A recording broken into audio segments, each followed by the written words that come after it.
Bonsoir à tous, hein. Alors, on est là ce soir pour parler de l'affaire Natixis, hein.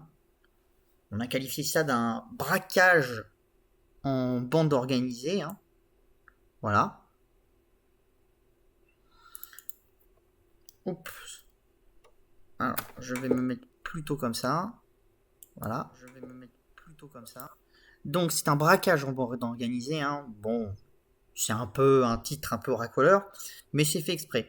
Alors, on va y aller un peu plus en détail, hein.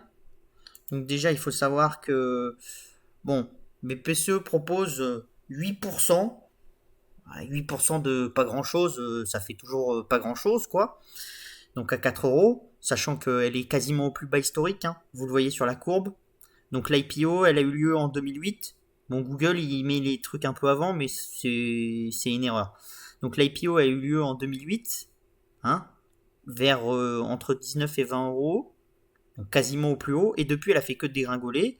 Elle a un peu remonté jusqu'en 2016, et là elle est quasiment au plus bas historique. Le seul moment où elle était plus basse c'était en 2008 pendant la crise, et du coup, chez BPCE on se dit que c'est un bon moment pour acheter l'actif et faire un peu des ronds sur le dos des petits porteurs. Parce qu'après leur avoir vendu l'actif super cher à quasiment 20 euros, on propose quelques années plus tard, bon, alors il y a eu un peu de dividendes, d'accord, mais on propose de le racheter à 4 euros. C'est un sérieux braquage, surtout quand on va voir comment BPCE a géré l'histoire en Natixis, ce qui est un véritable scandale. Un scandale. Donc, pourquoi j'appelle ça un braquage en bande organisée? Eh ben, en plus, c'est organisé de longue date. Parce que BPCE s'est fait condamner. Parce que comme toute bonne IPO qu'on vous vend et où les banquiers commencent à appeler les clients et tout, généralement ça sent un peu l'arnaque. Il y a eu Eurotunnel, il y en a eu d'autres. Et ben il y aura Natixis, qui est une pierre de plus dans le jardin des fleurons qu'il faut absolument vendre aux bons pères de famille et qui finissent par devenir des véritables tonneaux des Danaïdes où l'argent du petit épargnant s'évapore. Voilà. Hein. Donc après nous avoir vendu avec ces conseillers qui ont été pour certains commissionnés, parce que quand un conseiller vous vend un produit, il est toujours généralement commissionné. Bon après avoir été commissionné comme ça, on vous rachète à beaucoup moins cher que ce qu'on vous l'a vendu. Alors oui, je sais, hein, Laurent Mignon vous raconte que le monde a changé. Alors c'est facile, le monde il a changé, donc on peut se permettre de plumer les petits porteurs après leur avoir vendu un truc ultra cher. Voilà, c'est la vérité, c'est ça. C'est ce qu'on a fait, c'est on a vendu un actif ultra cher à des petits porteurs qui ne savaient pas ce qu'ils achetaient. Les petits conseillers de partout, il y a 2,8 millions de petits porteurs qui ont acheté des actions Natixis. 2,8 millions. C'est pas une petite action où il y a une banque. Les banques, dans leur globalité, elles ont vendu beaucoup d'actions Natixis et BPCE a vendu beaucoup d'actions Natixis. Et BPCE, ils vendaient à cette époque-là parce que c'était cher et qui vendait ça cher.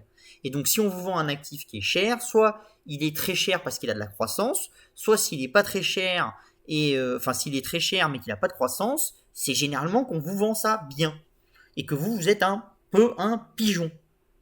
Voilà. Donc on va continuer, hein. Donc sur ce point, hein, BPCE a été condamnée, comme vous voyez dans le slide, hein, elle a été condamnée parce qu'elle a vu des clients qui ont été poussés à acheter des actions Natixis et qui ont fait de très grosses pertes, et donc la banque a été condamnée. Mais vous verrez, hein, c'est pas le seul truc sur lequel ils sont condamnés, hein. Chez BPCE, on est une banque mutualiste, on veut être la première banque d'Europe non cotée et tout, mais par contre, au niveau légalité, on n'est pas les premiers, hein. Donc on continue.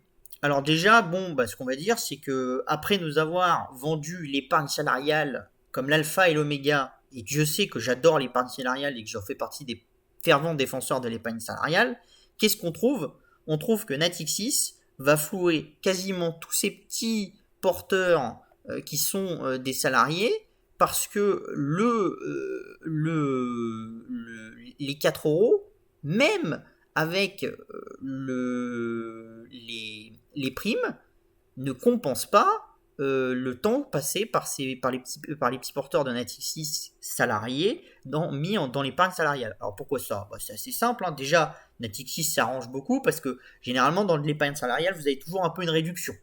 Soit vous avez un bonus, soit vous payez un peu moins cher. Donc déjà, ils calculent ça dans le prix. On s'arrange un peu. Parce que le bonus, en fait, généralement, c'est censé servir votre travail, donc il n'est pas censé être mangé par l'action quand vous... voilà. Hein.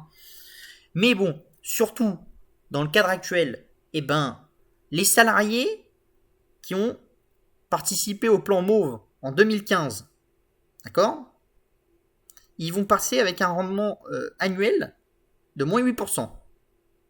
Hein. Les autres, ceux qui n'ont pas encore atteint les 5 ans, ils vont passer avec moins 1%. Et les autres millésimes, alors, ils vont faire entre 2 et 15% suivant le plan. Hein.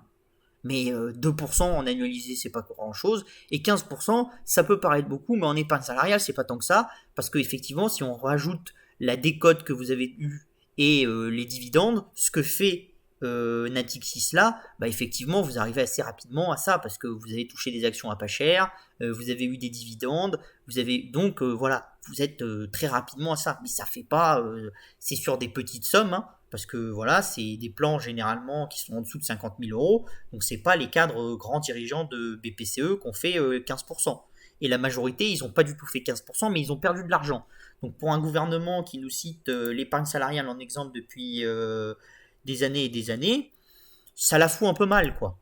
C'est-à-dire que moi qui me bats pour que toutes les boîtes dans lesquelles j'investis, il y ait toujours des plans d'épargne salariale et qu'il y ait toujours des choses comme ça me fout les boules. Parce qu'ils pouvaient très bien mettre un peu plus pour qu'il y ait beaucoup de gens qui gagnent. Voilà. Et que les salariés, à minima tous les salariés actionnaires de Natixis, puissent gagner quelque chose. Franchement, au niveau de BPCE, aller mettre 1 euro en plus, c'était pas criminel et ça permettait de faire gagner tout le monde. Et voir que le gouvernement en parle pas, c'est vraiment, vraiment, vraiment très, très mauvais. Parce que pour tous les petits salariés français, quand ils vont entendre ça, ils vont se dire je veux pas de l'épargne salariale. Alors que ce pays manque cruellement d'épargne salariale. En Allemagne, il y a beaucoup plus d'épargne salariale et c'est ça qui fait une partie de la réussite allemande, c'est cette force qu'ils ont d'imposer l'épargne salariale. En Suisse, il y en a beaucoup et c'est très compliqué de pousser les jeunes vers ça. Et avec ce genre de news, et on rate complètement. On manque la cible et on aura beau gesticuler après et expliquer à tous les gens qu'il faut absolument faire de l'épargne salariale, c'est une très mauvaise news. Alors au lieu de s'amuser à dire qu'on veut pas être acheté par des Canadiens parce qu'on a peur que les Français puissent plus acheter des pâtes, parce que c'est vrai que les Canadiens vont enlever les pâtes dans les rayons de chez Carrefour parce qu'ils achètent un actif, c'est pour l'avoir, c'est pour avoir cet actif et le vider. C'est-à-dire en fait ils achètent quelque chose, c'est pour qu'après cet actif ils veulent plus rien. Non, s'ils achètent quelque chose, c'est pour continuer à nous vendre des pâtes pour que l'actif il ait quand même de la valeur. Donc bon, voilà, c'est un peu voilà, il y avait à mon avis ça c'est plus important comme histoire que l'histoire des Canadiens de Couche-Tard, même si effectivement il peut y avoir une réflexion sur l'aspect voilà, sur l'aspect vraiment de long terme de la chaîne de production alimentaire française, de la chaîne de distribution et tout. Ça, c'est des choses qui peuvent effectivement se réfléchir. Mais en attendant, pour moi, le braquage de Natixis, vraiment, ça, c'était un énorme problème. Et il serait temps que le gouvernement monte au créneau. Hein. Donc on va continuer. Alors, déjà, pour la banque, pour Natixis, on va déjà commencer par dire que c'est un peu des menteurs, hein, mais en plus d'être des braquages en bande organisée, c'est organisé de longue date. Mais en plus, on n'hésite pas à vous mentir. Parce que si on était franc, c'est sûr qu'on ne paierait pas le même prix. Donc déjà cet été, Natixis vous expliquait que non du tout, il ne voulait pas racheter la filiale. Voilà. Natixis dément ce scénario. Voilà. Ils vous expliquent qu'ils ont en permanence des réflexions, ça c'est un peu pour noyer le poisson, mais qu'en fait ils n'avaient pas la réflexion de racheter. Alors quand vous rachetez un groupe comme Natixis, dites-vous bien une chose, c'est que vous ne le décidez pas le matin en vous levant. Hein. C'est une réflexion longuement menée sur plusieurs mois qui a fait appel à des conseils et qui arrive. Sinon, c'est vraiment voilà. Donc ça veut dire que cet été, quand ils nous disaient qu'ils savaient pas s'ils allaient racheter le groupe et qu'ils étaient plutôt sûrs qu'ils allaient pas le racheter, en fait ils étaient plutôt sûrs qu'ils allaient le racheter. Donc ils vous mentent déjà une fois. Voilà. Bon, Surtout, il y a bien pire. C'est que le groupe BPCE, ils sont obligés d'amener des comptes à la Banque Centrale Européenne. Donc, ils valorisent leurs actifs. Et bien, trouvez-vous qu'en 2020, BPCE, ils valorisaient les actifs par action de Natixis. C'est entre autres, c'est pas le cours de bourse, hein, on ne prend pas le cours de bourse, mais c'est ce que BPCE pense que Natixis vaut.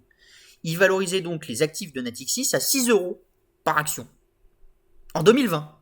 Donc ils sont en train de vous expliquer que le monde, comme dirait Laurent Mignon, le monde a tellement changé qu'en 2020 ça valait 6 et que début 2021 ça vaut 4. Ça a perdu un tiers de sa valeur. C'est quand même, voilà, c'est un sérieux. Enfin là on n'est plus sur de la baisse. Voilà, c'est de la très très très forte baisse. Voilà, c'est vraiment bon. Donc voilà, c'est proprement scandaleux qu'un groupe vous explique qu'il a valorisé début 2020. Alors oui, il y a eu la crise, ils ont fait des pertes, ok, mais ils ont des actifs aussi. Hein. Ils ont Coface, ils ont d'autres actifs, ok, ils ont eu des problèmes avec H2O, ils ont eu des... Mais voilà, donc on vous explique que, bah, voilà, Natixis, enfin BPCE, trouve qu'ils sont très gentils de vous racheter à 4, ce qui valorisait à 6 il y a un an. Donc soit ils s'imaginent que ça vaut 2, et du coup effectivement ils vous font un très grand cadeau, soit ils s'imaginent que ça vaut toujours à peu près de 6, et du coup ils font un bon coup. Moi je pense que c'est plutôt la deuxième. Mais alors on va continuer, on va aller un peu plus loin. Hein. Donc, alors déjà, bon, voilà, comme je vous le disais, hein, 2,8 millions de particuliers ont gagné. Enfin, on souscrit à l'époque. À 19,55 le titre. Hein, à 19,55 le titre. Mais bon, comme dirait Laurent Mignon, depuis 2009, le monde a changé. Alors, en 2009, la banque, c'était sublime, Natixis, ça valait des milliards et tout. Je vous signale que chez Natixis, il y a une filiale qui s'appelle Natixis Paiement. Natixis Paiement, personne ne vous en parle. Natixis Paiement, c'est dérivé, c'est été racheté, enfin, ça a été fait à coup de rachat, comme le rachat d'Alenis et tout. Ça processe plusieurs milliards par an. N'importe quel actif de paiement, maintenant, ça vaut excessivement cher. Pour moi, la filiale paiement, elle vaut quasiment 1 euro à 2 euros par action. Donc on est en train de vous racheter à 4 en vous disant qu'une filiale, et je vous enlève Coface et toutes les filiales cotées et tous les machins, une filiale vaut 50% du prix de la société. Voilà. Donc c'est déjà pas très... voilà, c'est pas très franc du collier, parce qu'on capte des actifs qui ont une réelle valeur et qui sont devenus très très rares. Parce que les actifs de paiement, c'est des actifs qui sont devenus extrêmement rares, et il y a des gens qui cherchent à consolider dans ce secteur, et les banques cherchent à se renforcer, et tout ça, ça a un prix. Alors en plus, hein, on vous explique que en vous filant 8% de prime, c'est significatif. Hein. Attention, hein, parce que ça valait 6, hein, ça vaut maintenant plus que 4, mais à 4 en plus, on est très gentil avec vous, hein, parce que franchement, on aurait pu vous l'acheter à 3,50 ou un peu plus. Enfin, bon, quant à être franc du collier, c'est bon, on peut. Hein, quand on veut faire avaler des couleuvres à ces petits porteurs, autant prendre des grosses couleuvres. Parce que bon, on va pas se limiter à de la petite couleuvre. Mais le pire, c'est qu'on peut continuer cette histoire. Donc on va continuer. Hein. Je suis un peu. Voilà. Mais c'est le genre de truc qui m'énerve beaucoup. Donc déjà, bon, bah, chez BPCE, on remercie l'incompétence. C'est-à-dire, on est dans une boîte française avec un PDG qui a raté, hein, mais quand on a raté, on est remercié. C'est un peu comme au lycée. C'est on a fait un mauvais devoir, mais on a quand même 20. Ça n'existe pas, hein. Genre quand vous avez fait un mauvais devoir, vous avez 0. Bah non, chez BPCE, quand on a fait un mauvais devoir, on empoche plus que n'importe qui d'autre. C'est-à-dire, l'ancien DG, il a empoché 2,4 millions, ce qui était même pas vraiment très tout à fait légal avec ce qui était voté au conseil d'administration. Donc déjà, c'est un peu limite. Mais pire que ça, c'est-à-dire que l'ancien DG, Monsieur Riahi, il empoche 3,5 fois son salaire, hors variable et tout, alors qu'un salarié classique de Natixis, d'accord, qui a 12 ans d'ancienneté, il empoche s'il est viré pour faute grave, ou pour insuffisance professionnelle, 4,8 mois de salaire. Donc déjà, le mec, il est pas bon, mais en plus, il touche beaucoup plus que tous les autres. C'est assez exceptionnel.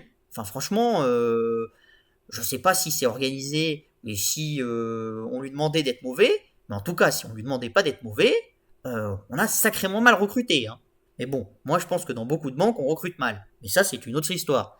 D'ailleurs, je pense qu'on recrute tellement mal que si les néobanques marchent tellement en ce moment, c'est pas que les néobanques sont survalorisées, machin, c'est que les néobanques, elles ont des mecs qui sont compétents, et les banques traditionnelles, souvent, elles ont une grosse hiérarchie, avec beaucoup de mecs qui sont incompétents, et les mecs qui sont compétents et tout, bah, ils peuvent pas prendre les décisions, parce qu'il y a une telle hiérarchie, et c'est comme l'éducation nationale, c'est devenu un mammouth qu'on peut plus bouger, et donc ces boîtes-là, je pense qu'elles vont finir par mourir, parce qu'un mammouth, ça finit toujours par mourir.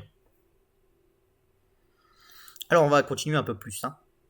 Mais alors du coup, tu vois, comme ça a commencé, je suis pas actionnaire de Natixis, donc je suis pas perdant. Mais moi, j'aime bien faire gagner de l'argent à mes clients, hein. Donc ceux qui sont membres d'NTI, ils le savent. On gagne plutôt de l'argent. Et moi, j'aime bien les gens. J'ai aucun problème quand les gens gagnent de l'argent. J'ai gagné beaucoup d'argent et j'adore que les gens gagnent beaucoup d'argent. Donc moi, ça me dérange pas de payer les gens qui sont bons.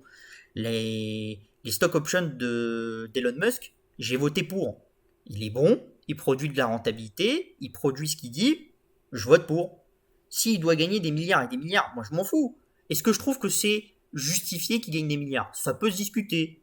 Est-ce que le mec il est exceptionnel, pas exceptionnel et tout? C'est un truc qui se discute. Franchement, c'est un truc qui se discute. J'ai pas vraiment de raison. Moi, je pense que quand on gagne 150 milliards de fois plus que son plus bas ouvrier, ça vaut pas forcément dire grand chose. Après, le problème dans ces sociétés-là, c'est que vous avez aussi le fait que ça permet de faire en sorte que le capital il soit sécurisé par un actionnaire majoritaire qui a une vraie vision et tout. C'est un peu compliqué. Il y a plein de choses qui rentrent en jeu dans la construction boursière des marchés et qui peuvent justifier de payer très cher un CEO ou pas. Par contre, une chose est sûre, c'est qu'un CEO qui n'a pas de titre, qui est mauvais et qui me demande des millions, ça, par contre, je suis totalement contre. Et en France, ça existe beaucoup. Parce que l'avantage qu'ont les CEO américains, c'est qu'ils touchent beaucoup de ronds, mais souvent c'est en action, ils sont obligés d'avoir des résultats bien précis et tout. Alors, il y a des gros abus aux États-Unis, et il y a plein de choses qui m'énervent. J'ai déjà écrit plein de lettres à des conseils d'administration américains, donc c'est pas non plus tout rose. Mais chez nous, par contre, vous avez un paquet de PDG qui détiennent aucune action de leur société, qui s'en mettent plein les fouilles, et s'ils sont pas bons, c'est pas grave, ils s'en vont avec le parachute. Chez France Télécom, qui est maintenant devenu Orange, c'était des professionnels. Ils ont une ribambelle de mecs, tous plus nuls les uns que les autres.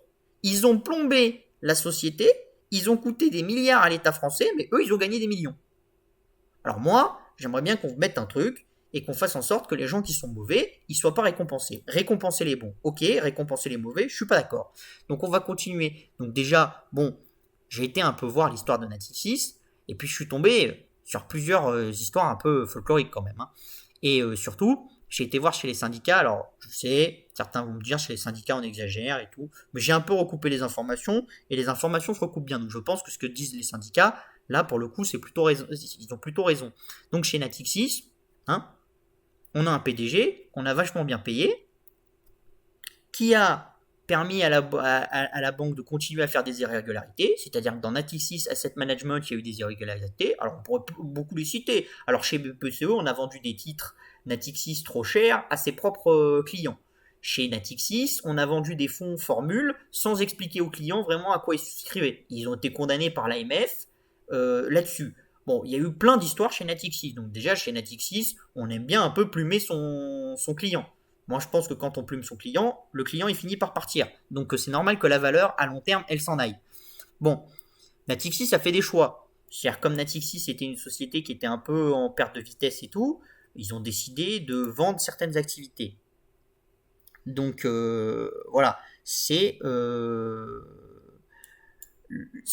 vraiment une vente de certaines activités, voilà, qui sont jugées. Alors, quand une entreprise se concentre sur des actifs, ça peut être intéressant, mais ça peut ne pas être intéressant. Chez Natixis, c'est largement débattable. Je suis pas un professionnel de la finance sur ces activités, surtout sur les activités de taux, qui sont des activités assez compliquées, et sur des activités de courtage auprès des entreprises, sur des crédits un peu syndiqués et tout, qui sont très complexes. Donc ça, je ne sais pas juger si c'était une bonne stratégie ou pas. Les syndicats disent que non. La direction dit qu'elle n'avait pas la taille critique pour y arriver. Ça se discute. Par contre, une chose est sûre, Natixis est une banque de financement. donc avec plutôt des profils de clients assez importants, donc avec une marge qui devrait être un peu à la hausse, et pourtant ça n'empêche pas Natixis d'être la société qui, dans le palmarès des banques, qui gâte le moins ses salariés. Donc quand vous êtes sur un secteur premium et que vous gâtez pas vos salariés, généralement c'est pas bon. Qu'est-ce qui fait que LVMH, Kering, Hermès, ils marchent très bien? C'est que si vous allez voir la feuille de salaire d'un mec qui vend des sacs Hermès ou des machins, vous allez voir, ils gagnent pas 1 500 euros. Hein, c'est pas un vendeur Zara. C'est des mecs qui sont formés, à qui on demande d'être impeccables, mais on leur demande d'être impeccables, mais en contrepartie, on leur offre quelque chose. Et si on n'offre rien aux gens, les gens, ils n'ont aucun intérêt à être impeccables. Pourquoi est-ce que McDo est McDo? Parce que McDo prend des très jeunes, leur dit qu'ils vont pouvoir être managers et tout, fait de la promotion interne. Et dans les fast-foods, qu'est-ce qui a fait qu'il y a eu une émergence des fast-foods américains à l'époque et que ça a pris de l'importance sur les restaurants? C'est le fait que ça soit des fast-foods, mais c'est pas que ça. C'est une nouvelle théorie du management. Dans les fast-foods américains, ils poussaient les gens à être très entreprenants, et ils poussaient les gens en leur disant qu'ils allaient pouvoir ouvrir leur propre fast-food et tout. Les gens étaient motivés beaucoup plus que dans les restaurants où ils étaient sous-payés et où ils n'avaient aucune perspective d'évolution. Et du coup, ça a créé un engouement et ça a participé à l'émergence des fast-food américains. Et vous avez beaucoup de gens aux États-Unis qui sont devenus riches. À l'époque, ils étaient petits serveurs dans des fast-food. Ils ont monté un fast-food. Et toute la théorie de McDo, c'est ça. Vous ne pouvez ouvrir qu'un McDo que si vous avez déjà travaillé chez McDo et tout. Et donc, vous créez quelque chose et vous donnez une ambition aux gens. Et ça, c'est bien. Bon, bah alors chez Natixis, ça n'existe pas. Hein. Donc ça n'existe pas, mais il faut quand même récompenser les dirigeants. Bon, on va continuer un peu plus loin quand même. L'égalité homme-femme. Bon, bah chez Natixis, ils sont pas bons non plus. Hein. Donc bon, ça fait quand même beaucoup de choses où ils sont pas bons. La santé sociale qui se dégrade. Ça, c'est difficilement vérifiable pour vous, actionnaires. Mais c'est toujours intéressant de le voir. Alors ça, c'est un paramètre que je vais toujours vérifier. Vous allez sur les plateformes, vous voyez un peu les avis, les trucs comme ça. Généralement, ça vous donne une idée de la boîte. Plus la boîte est petite, plus c'est simple. Plus la boîte est grosse, plus c'est compliqué. Mais si la boîte est très grosse, vous essayez d'aller voir sur tous les sites des syndicats, vous recoupez les informations, et des fois vous allez trouver des trucs qui vont vous déranger. Bah ça, faut jamais hésiter. Hein. Quand vous allez aux relations actionnaires, faut en parler. Voilà. Si vous voyez que le management il botte un peu en touche ou ce genre de choses, c'est un red flag. Ça veut dire qu'on n'est pas trop honnête. Après, vous trouverez jamais les moutons à 5 pattes. Hein. À chaque fois que j'achète une société, il y a toujours un peu des red flags. L'important, c'est de les connaître, de savoir leurs risques, de savoir les identifier et de les surveiller pour savoir quand vraiment ces red flags deviennent vraiment colossales et nous indiquent un énorme problème. Bon, bah alors chez Natixis, on délocalise aussi, hein, pour pas refaire le tableau. Parce que quand on est vraiment mauvais, on est mauvais partout. Alors la délocalisation, c'est pas une mauvaise chose. Mais par contre, quand vous êtes mauvais dans l'incentive de vos salariés, mauvais dans la politique homme-femme, enfin quand vous êtes en gros mauvais partout, et qu'en plus vous êtes délocalisé, là la boîte, l'ambiance elle est plombée, personne n'a envie de réussir, et là vraiment la boîte c'est catastrophe. Hein. Donc bon, bah, chez Natixis, au lieu d'essayer de créer de la valeur, on délocalise. Et en plus, alors, et ça c'est un truc de cette année, hein, donc j'ai été vérifié, effectivement ils ont effectivement fait comme ça. Hein. Donc qu'est-ce qui s'est passé chez Natixis? Eh ben chez Natixis, pendant le confinement, bah eux ils ont demandé à leurs salariés de revenir. Toutes les grandes boîtes ont dit surtout restez chez vous. Pourquoi rester chez vous? Parce que déjà, socialement, hein, au niveau de l'État, l'État nous demande de faire des efforts. Le moindre des choses d'une société, c'est de dire si vraiment vous ne pouvez pas rester chez vous, venez. Mais la plupart des gens, restez chez vous et télétravaillez. Ah non, chez Natixis, on a choisi une autre solution. C'est le 21e siècle, mais on dit aux gens, il faut que vous reveniez. Et on oblige les gens à revenir. Bon, quand une société vous oblige à faire des choses, c'est jamais un bon signe. Généralement, il faut toujours être honnête avec les gens. Il faut toujours essayer d'être franc et il faut toujours essayer de ménager la chèvre et le chou et de faire plaisir à tout le monde. Alors, en RH, il n'y a jamais de situation parfaite et on fait jamais plaisir à tout le monde. Mais si vous avez des gens qui vous disent faut absolument que vous soyez au boulot de telle heure à telle heure, faut pas que vous sortiez, faut pas, c'est pas bon signe. Surtout sur une activité de service comme Natixis où en vrai beaucoup de ce que fait Natixis, ça peut être fait ailleurs. Les développeurs de chez Natixis, s'ils travaillent de chez eux, c'est pas non plus complètement fou. Ok, ils travaillent avec des données qui sont complexes et tout, mais il y a des procédures à mettre en place. Si une banque comme Natixis, elle n'est pas capable de mettre en place ces procédures, c'est que ça, il y a des très très très très très très gros soucis de management. Et on se demande du coup qu'est-ce qu'a fait BPCE, parce que c'est quand même l'actionnaire majoritaire. Donc les mecs, ils vous expliquent qu'ils vous font un cadeau, mais ils ont du coup, en fait, ils vous expliquent aussi que ça fait 7 ans qu'ils gèrent pas la boîte, quoi. Parce que si la boîte elle est dégradée comme ça veut dire qu'eux, ils ont pas fait leur taf, hein. Parce que quand vous avez un majoritaire qui vous dit que la boîte est dégradée, c'est parce que le majoritaire il a pas fait son travail. Parce que si le majoritaire il fait bien son travail, la boîte elle est pas dégradée.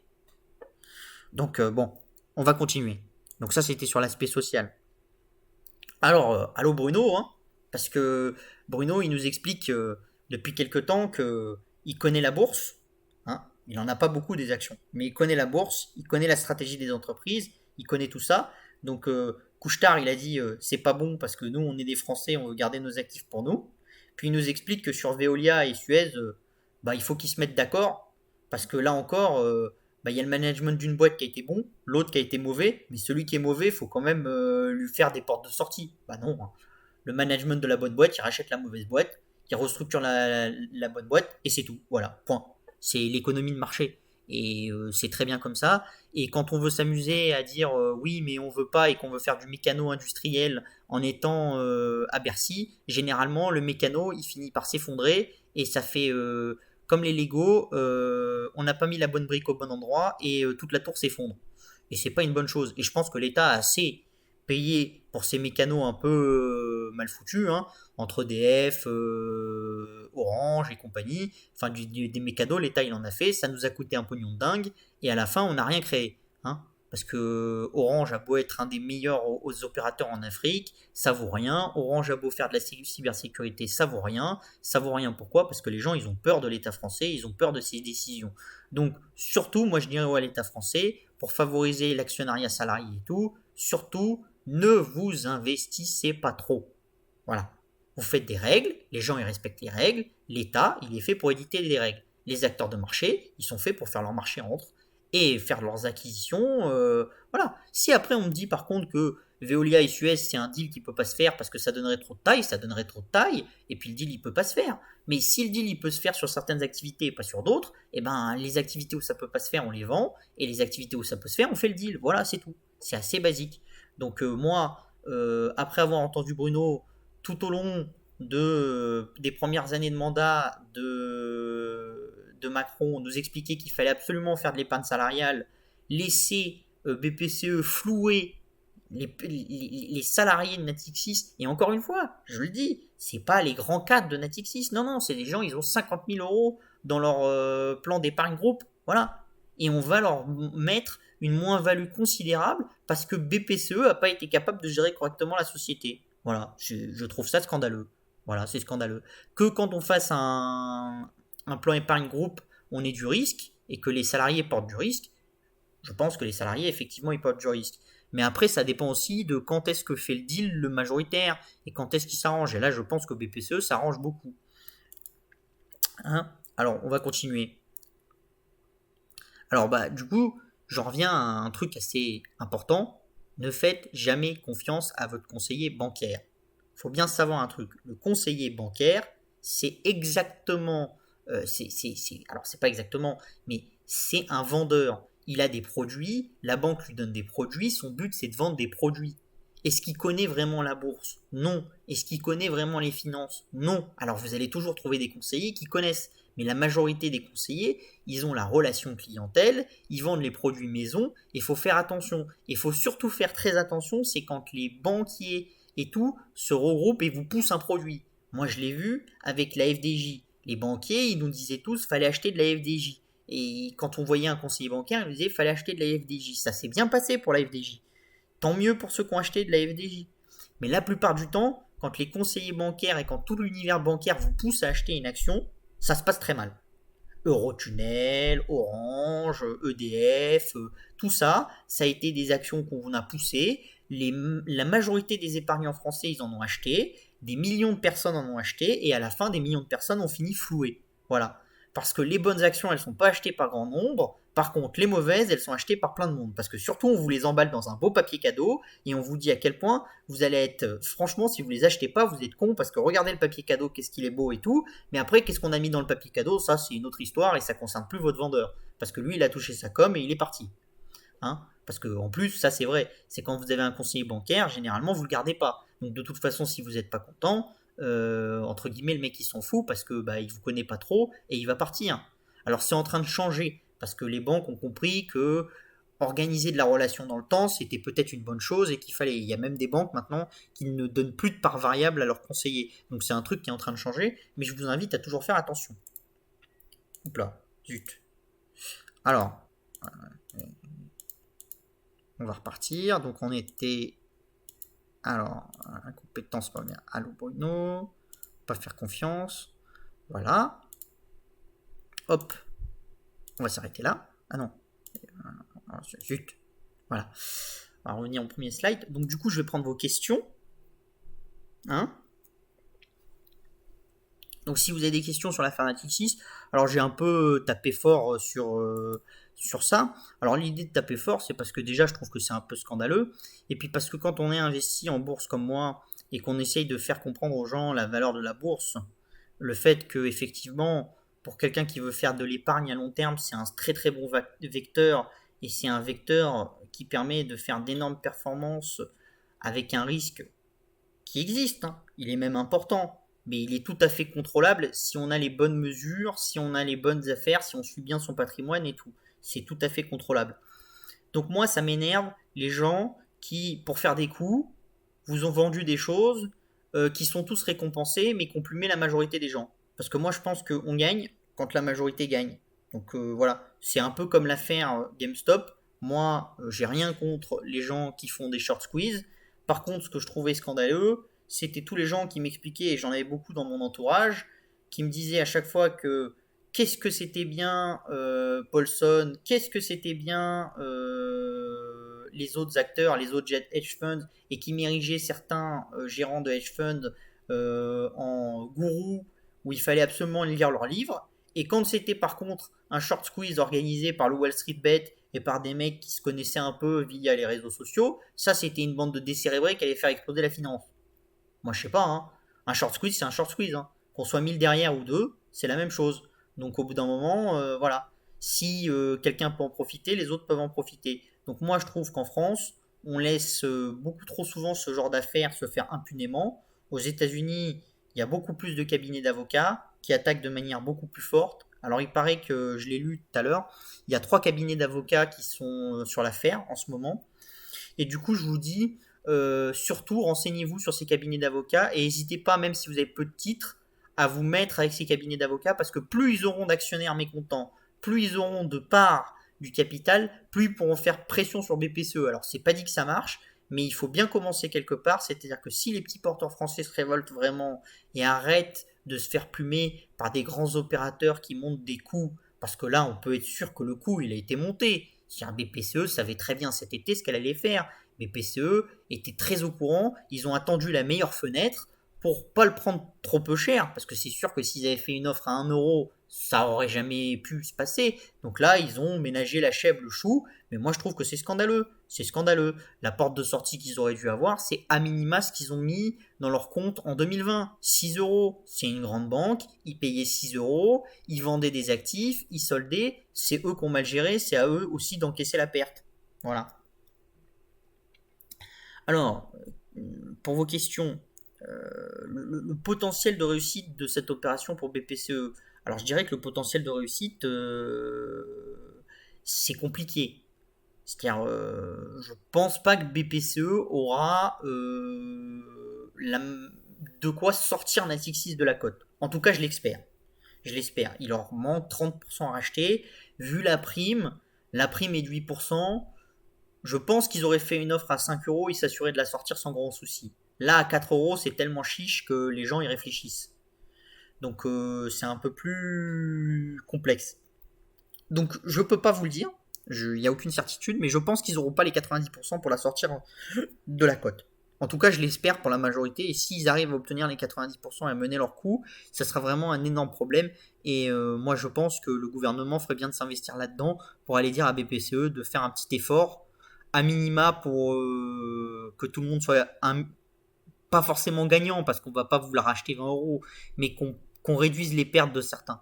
Parce que franchement, mettre 1 euro de plus, c'était pas criminel. Et c'était une bonne chose. Je pense même qu'on pouvait aller à 1,50 €. Vu les actifs qu'il y a cachés chez Natixis, comme je vous le disais, le paiement, les trucs comme ça, il y a quand même des actifs de qualité, donc il y avait des choses à faire. Pour ce qui est le coût des cabinets d'avocats, alors ça dépend, c'est variable. Maintenant, on peut faire des class actions en France. Alors c'est un truc qui est arrivé il y a quelques années et ça commence à arriver en bourse, les class actions. Et en fait, les cabinets d'avocats, généralement, quand vous faites une class action comme ça, vous êtes accompagné d'une association et en fait, ils se rémunèrent à la réussite de l'opération. Alors ça dépend, c'est pas tout le temps comme ça. Donc il faudra voir. Il y a 3 cabinets d'avocats pour le moment. J'ai pas vu d'association sur le coup, donc il faudrait regarder, mais peut-être en passant par des associations comme Que Choisir ou tout ça, qui sont des associations de grand public, ou alors des associations de petits porteurs ou voilà des choses, la F2IC, ce genre de choses. S'ils montent une opération avec un cabinet d'avocats, ça peut être quelque chose d'intéressant. Donc ça, il faut regarder. Hein. Il faut vraiment pas vous laisser faire et il faut montrer que vous n'êtes pas content. Vous pouvez aussi écrire au directoire de BPCE. Hein. Il y a des lettres qui circulent sur Internet en disant que vous n'êtes pas du tout content de ce qui se passe et ce genre de choses. Voilà, c'est tout. Donc c'était le petit coup de gueule pour Natixis hein, sur l'affaire BPCE parce que bon, voilà, il y a des moments ça monte un peu et quand ça monte, je suis énervé et je préfère le dire, voilà, parce on est clair hein, chez Agora, on vous dit toujours tout en face et donc moi je vous dis les choses en face et je trouve que c'est un vrai braquage en bande organisée hein, et que laisser faire ce braquage en bande organisée, c'est vraiment une honte pour la place parisienne, pour le milieu financier parisien et tout. Et surtout, c'est une honte parce que Natixis, c'est l'exemple de la banque de financement qu'on voulait mettre en frontal des banques américaines. Vous expliquez qu'en France, il pouvait y avoir des banques de financement qui gagnaient beaucoup d'argent et tout. Et au final, qu'est-ce qui s'est passé Voilà. Il s'est passé que tous les défauts des banques américaines, on les a retrouvés dans Natixis, et tous les avantages des banques européennes, on les a pas retrouvés dans Natixis. C'est un peu voilà, moi je trouve ça un peu limite. Est-ce qu'il y aurait encore des questions du coup? On peut parler un peu du marché à côté aussi si vous voulez hein. Donc toujours la même chose hein. Jamais les valeurs conseillées sur NTI, pas de valeur particulière parce qu'on fait pas de conseils, mais on peut parler un peu de l'économie et tout 5-10 minutes avant que je déconnecte s'il y a des questions. Je suis preneur de vos questions. Ou même sur l'affaire Natixis, hein, s'il y a des questions. Car, bah, voilà, je vais vous dire aussi, quand on cote une filiale, faites toujours attention quand un gros groupe cote une filiale. Parce que beaucoup de gens vont vous dire c'est pour extérioriser de la valeur. Dites-vous bien une chose, c'est quand vous avez un mécano, que vous avez la brique bleue, la brique rouge, qu'on vous dit la brique bleue elle est sur la brique rouge, on va extraire la brique rouge, on va la coter, mais que la brique bleue garde 80% du capital de la brique rouge, soit c'est qu'ils pensent qu'effectivement ils vont mieux la valoriser et ils essayent de faire un mécano et c'est rarement un très bon signe, soit c'est juste que ce qu'on veut vous faire c'est on veut soustraire une activité parce qu'on pense qu'elle est bien valorisée par la bourse à ce prix-là, on vous la vend, et quand l'activité ira un peu plus mal, la holding de tête la rachète, et il y a des gens qui sont spécialisés là-dedans, hein, qui font tout le temps c'est ce que j'appelle de l'action bifton, c'est-à-dire ils sont tout le temps en train de coter des choses, de les racheter et tout. Le groupe Gorgé, c'est un spécialiste. Alors, le groupe Gorgé, la différence, c'est que ils ont racheté leur minoritaire sur ECA assez cher, donc ils n'ont pas essayé de limiter. Donc quand vous faites ça, que vous rachetez vos minoritaires à un prix correct, c'est normal. Quand vous les rachetez en bas de cycle au prix le plus bas, c'est pas très franc du collier. Alors, est-ce que les marchés sont hauts en ce moment? Alors, je dirais que les marchés, ils sont pas donnés, mais contrairement à beaucoup, je vous dirais pas qu'ils sont en bulle. C'est-à-dire, les marchés, pour moi, ils valorisent une vision macroéconomique en ce moment qui est de dire que effectivement post-crise on va repartir beaucoup plus vite parce qu'il y a eu des contraintes et ça vous le voyez en Chine quand vous regardez les indicateurs chinois, vous avez des contraintes qui ont été fortes, et quand les contraintes ont été levées, la consommation a repris de manière assez agressive, et je pense que il va y avoir la même chose en Europe et aux États-Unis. La consommation va reprendre de manière très très agressive quand on va sortir. Je pense que par exemple les restaurateurs, quand on va sortir de la crise, beaucoup seront morts, mais je pense que ceux qui vont rester, ils seront complets tout le temps, et qu'il faudra beaucoup réserver les restaurants et tout, parce qu'on aura du mal à trouver des tables. Donc je pense que voilà, on a de quoi être optimiste là-dessus. Après, on a d'autres choses qui sont plus ou moins de bonne facture. Alors, on peut dire que les dettes augmentent, ça c'est vrai, effectivement, l'endettement des pays augmente, mais il y a d'autres choses qui augmentent aussi. La qualité de vie augmente, le nombre de personnes sur Terre augmente, le temps de détention des actifs augmente aussi. Alors ça c'est un truc assez compliqué à expliquer, mais en fait, si vous enlevez toute la partie trading du marché, c'est-à-dire toutes les hedge funds et tout, le temps de détention d'un actif, il a tendance à s'allonger. Pourquoi ça? Parce qu'en fait, comme on vit de plus en plus vieux, on commence à épargner de plus en plus tôt, et du coup, on détient cette épargne de plus en plus longtemps. Alors, et quand vous détenez une épargne de plus en plus longtemps, bah, qu'est-ce que vous faites? En fait, vous comprimez le taux. Parce que si vous avez le même taux que vos grands-parents qui vivaient 20 ans de moins, bah, en fait, à la fin, vous finissez tous milliardaires, et vous comprenez que c'est pas possible. Comme, voilà, c'est les intérêts composés. Et donc, ce qu'il faut bien comprendre, par contre, et ça, je pense qu'on l'explique pas assez aux jeunes, c'est qu'il faut commencer à épargner beaucoup plus tôt, parce que la valeur du marché, la valeur de la bourse et la valeur de l'investissement se retrouvent beaucoup plus maintenant dans les intérêts composés qu'avant. Avant, vous pouviez commencer à épargner à 40 ans, et puis vous vous y retrouviez parce que les taux étaient hauts, et vous arriviez à créer de la valeur. En fait, moi je pense que maintenant, le temps, la valeur du temps, elle a été comprimée, et donc vous ne retrouvez cette valeur que si vous arrivez très tôt sur le marché en fait. Voilà. Oui, oui, oui. Alors après, il y a des secteurs, hein. Effectivement, quand vous investissez pas, généralement, ce qui se passe dans un bad six, c'est que vous sous-investissez. euh, voilà, si vous sous-investissez en bas de cycle, ben, en fait, tout ce qui est les matériaux, les matières premières et tous ces actifs-là, ben, en fait, vous allez détruire des actifs de production, et quand le cycle va repartir, vous avez une demande très forte, et vous avez une capacité d'adaptation qui est limitée en fait du marché. C'est pour ça que le pétrole remonte. Alors après, est-ce que le pétrole remontera, explosera? Est-ce que les marchés, les matières premières exploseront? J'ai tendance à dire que la différence avec avant, c'est que la capacité à créer et à aller ouvrir des puits de production et tout est beaucoup plus importante qu'avant. C'est-à-dire avec les shales, avec tout ça, vous avez une capacité d'ouvrir des puits qui est très rapide. Vous le voyez aux États-Unis, vous commencez à avoir des shales qui se réouvrent avec les prix actuels, et ils vont très très vite. Donc en fait, vous avez un ajustement du marché des matières premières qui est beaucoup plus rapide qu'avant sur certains secteurs, mais vous allez quand même avoir des tendances au- à l'évolution vers le haut des matières premières sur quelques temps, le temps que le marché se réadapte et tout. Je pense pas qu'on réatteindra les explosions comme il y avait en 2000 et tout, où les technologies étaient différentes. Il faut bien comprendre que les technologies maintenant pour capturer du pétrole ou du charbon ou ce genre de choses, elles ont beaucoup évolué, et donc votre capacité d'adapter votre production est beaucoup plus rapide qu'il y a 10 ou 15 ans. Donc du coup, vous avez une capacité d'adaptation au cycle qui est plus rapide aussi. C'est vraiment important à avoir en tête.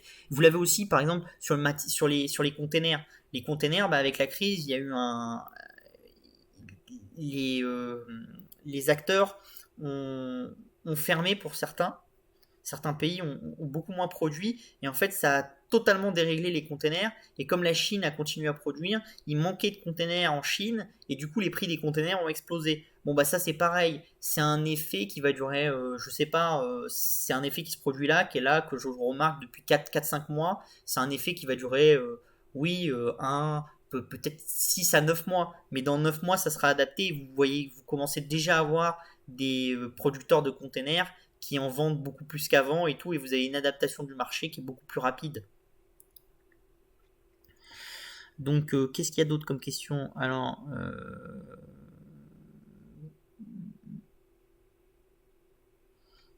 oui, oui, alors sur les 100 $ du pétrole, moi je suis tout à fait d'accord. Je pense qu'on va pas réatteindre les 120, les 130 et tous ces chiffres un peu.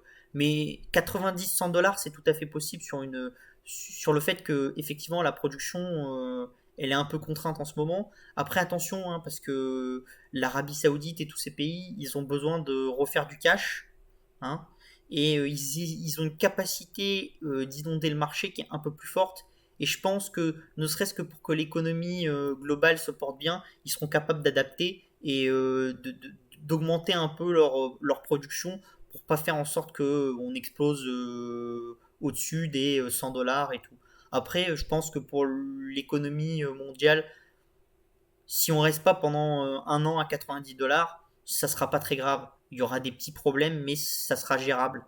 Faut pas oublier aussi que l'économie, on la découple de plus en plus des matières premières. Alors même si c'est encore très très important dans l'économie, il y a quand même tout un pan de l'économie qui est découplé de ça. Et l'économie se découple de plus en plus. C'est totalement différent des environnements macroéconomiques que vous aviez dans les années 2000 ou dans les années 1980, 90. Voilà, vous avez beaucoup, toute la technologie et tout, c'est un peu découplé des matières premières. Alors vous n'allez pas avoir un marché aussi si vous avez des matières premières qui crèvent le plafond, ça c'est clair, parce que vous allez avoir de l'inflation et vous aurez des problèmes sur certains acteurs. Mais je pense pas qu'on soit dans ce cadre de marché-là. C'est pour ça que je trouve que le marché, sans être très bon prix, il n'est pas non plus très cher. Il n'est pas en bulle comme certains acteurs vous le disent. C'est un marché qui est plus ou moins à son prix, où vous êtes obligé d'acheter le bon acteur au bon moment. Et c'est là que c'est un bon marché, parce que c'est là que vous allez voir si vous êtes bon et si ceux qui vous conseillent sont bons. Parce que quand tout monte, c'est facile d'acheter des choses qui montent. Quand tout descend, c'est déjà beaucoup plus difficile d'acheter des choses qui montent. Et quand vous êtes entre les deux, c'est là que vous voyez les meilleurs. Parce que les meilleurs, c'est ceux qui vont avoir le meilleur résultat, ceux qui vont identifier les bons dossiers. C'est ce qu'on essaye de faire dans NTI, c'est identifier les bons dossiers PME qui peuvent monter quel que soit le marché. Et pour ça, on va chercher des actifs qui ont vraiment, même si ça peut être des actifs industriels, on n'est plus sur des actifs technologiques, mais j'ai des actifs industriels en portefeuille et on va toujours chercher dans les actifs industriels ce genre de choses. Voilà. Donc pour répondre à la question, c'est ça. Alors après, qu'est-ce qu'il y a comme question? Alors acheter un peu de Gévelo. Oh, tu vas faire plaisir à Vanguard si tu achètes du Gévelo, hein. Ah, une bonne valeur. Moi j'en ai pas, mais une bonne valeur. Que se passe-t-il entre Nacon et Big Ben? Bah, Nacon, c'est une valeur qui est chère, comme dans toutes les valeurs un peu de. Comment ça s'appelle de, de contenu. Le contenu, c'est quelque chose qui est rare, donc ce qui est rare est cher. Et Big Ben, ils émettent des OCA, donc ils émettent une obligation qui peuvent rembourser en titre Nacon. C'est-à-dire les porteurs de l'obligation sont garantis qu'au pire du cas, ils auront des titres Nacon. Donc s'ils pensent que Nacon aura toujours de la valeur, bah voilà, ils peuvent être garantis comme ça. Sachant que le but de Big Ben, à mon avis, c'est de faire des opérations sur ses activités d'équipement smartphone. Après, encore une fois, j'ai ni Nacon ni Big Ben en portefeuille, j'ai pas utilisé ni l'une ni l'autre, donc je peux pas vous donner de. Il n'y a pas de conseil là-dedans, c'est sûrement ce qu'ils vont faire. Après, à quelle échéance, comment ils vont le faire, j'en sais rien. Après, c'est toujours une bonne chose quand vous avez deux actifs de côté, parce que vous avez coté un actif qui est vraiment dans un univers assez rare et donc a des valorisations vraiment totalement différentes des vôtres. Typiquement, par exemple, vous êtes un acteur de la banque, vous allez coter juste votre filiale de paiement en ligne parce que ces métriques sont totalement différentes des métriques de la banque et vous allez atteindre vraiment des métriques beaucoup plus intéressantes. Et bah du coup, vous pouvez vous dire que le fait d'avoir coté cette filiale, ça vous offre des perspectives de faire ce qu'on appelle des opérations en titres ou des opérations de dette assises sur vos titres de la filiale et donc de créer un peu de delta. Alors ça se fait au prix d'un risque, hein, c'est-à-dire qu'effectivement vous avez un risque que si l'opération se passe mal et si vous ne pouvez pas rembourser, vous perdez une part du contrôle de la société que vous avez mis en collatéral. Mais bon, ça peut être une manière de s'endetter et d'aller chercher des ratios d'endettement un peu élevés sans en avoir le coût véritable en crédit et sans en avoir vraiment le risque véritable pour la société mère. Ah, les résultats d'Inelec. Eh ben, les résultats d'Inelec, ils sont plutôt bons. Alors, on parlera. Ça, je veux pas parler de valeur en tant que telle, hein, parce que je veux pas que vous preniez ça pour des conseils. Encore une fois, hein, il n'y a aucun conseil dans ce que je dis.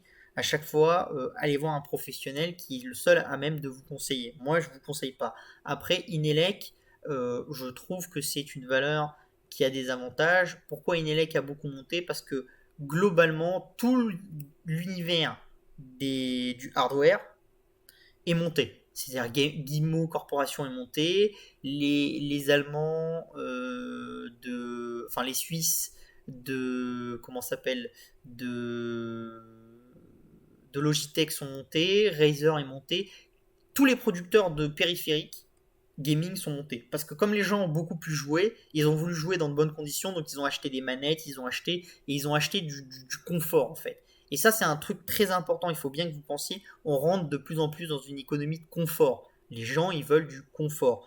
Et l'économie de surconsommation d'avant, moi, je pense qu'elle va finir par toucher à sa fin.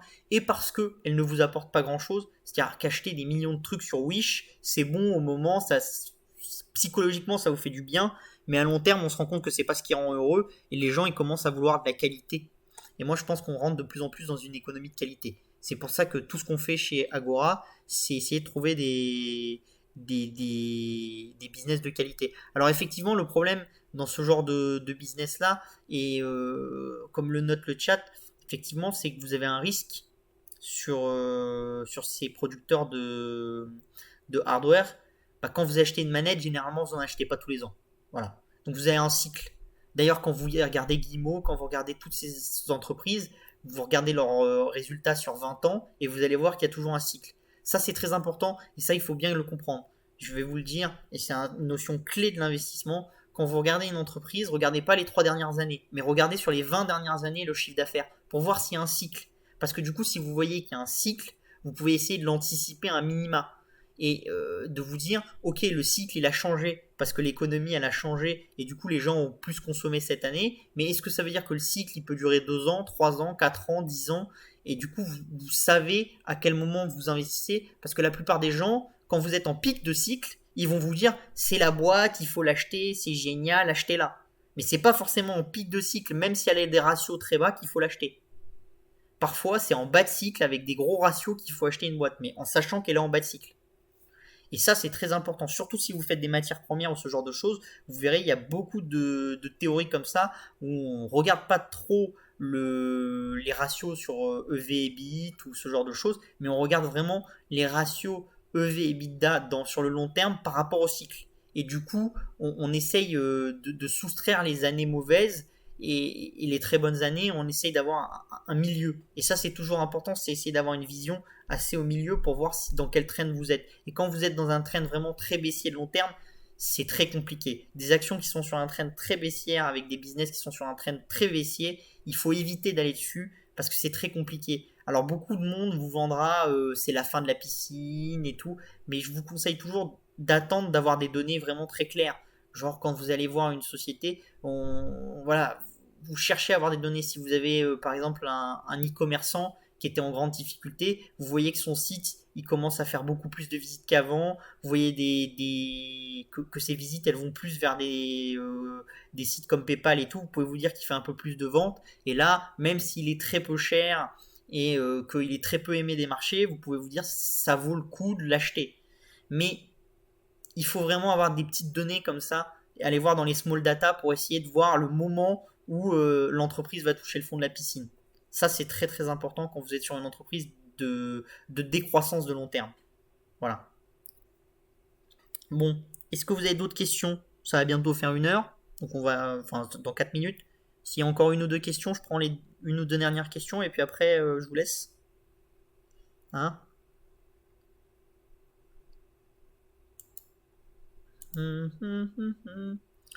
Bon, bah, pas de questions. C'est bon?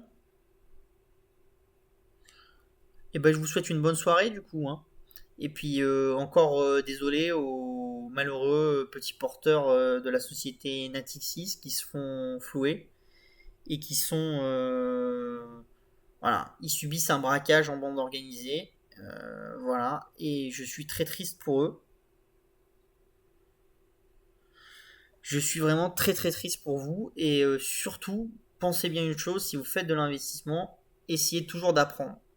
Ne suivez pas les conseils de certains. Si vous voulez absolument pas vous enquiquiner, achetez des ETF, achetez du marché complet, c'est beaucoup plus simple. Sinon, il faut vraiment comprendre ce que vous faites Et pour ça, il faut essayer d'apprendre. Alors moi, j'essaye tant bien que faire se peut de toujours vous donner des notions de gestion d'entreprise et de ce genre de choses, parce que je pense que la valeur, elle vient toujours de la gestion d'entreprise. Le cours de bourse, c'est quelque chose de qui peut être décorrélé de la valeur d'une entreprise à un instant T, mais à long terme, vous retrouvez toujours dans le cours de bourse la valeur de l'entreprise. La question, c'est que beaucoup des gens qui ont cette théorie vous diraient Tesla est surévalué. Pas forcément, ça dépend comment Tesla va exécuter son business plan. Donc l'important, c'est de comprendre l'aspect technologique d'une entreprise pour comprendre si son business plan est viable, et après de voir et de moduler le risque-reward. Et c'est ce qu'on essaye de faire dans les services, et c'est ce que j'essaye de vous apprendre, parce que je pense que plus vous êtes autonome là-dessus, plus vous allez pouvoir faire d'argent. Et le but, quand même, c'est que vous soyez le plus autonome possible pour gagner de l'argent et qu'on en gagne tous. Voilà. Et ben, je vous souhaite une bonne soirée. Et si vous avez des questions, n'hésitez pas. Hein. @pachama sur Twitter. Sinon, vous pouvez nous contacter directement sur le site Opportunité Techno ou sur le mailing de Agora. On prend toutes les questions. On prend tout. Je vous annonce qu'on va bientôt sortir NTI Europe.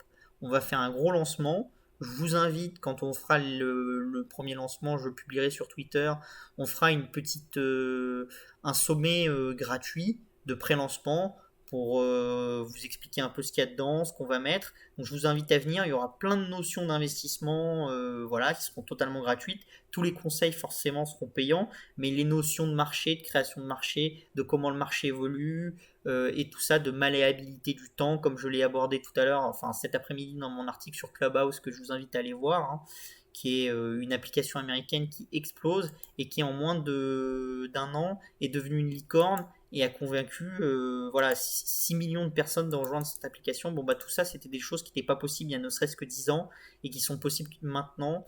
Ça ne veut pas dire que le marché est en bulle, ça veut dire que la manière de créer la valeur elle a changé. Donc, je vous poste le lien pour ceux qui veulent aller voir. Vous pouvez aller voir, l'article est là. Et voilà, il faut bien comprendre pourquoi le marché a changé. Ça sert à rien de se dire avant c'était mieux, après ça sera mieux. Ça n'a aucune valeur. L'important c'est de vraiment très bien comprendre le marché. Donc je vous souhaite une bonne soirée et à la prochaine pour un petit live impromptu. J'essaierai d'en faire un peu plus souvent. Et puis voilà. Bonne soirée à tous. Au revoir.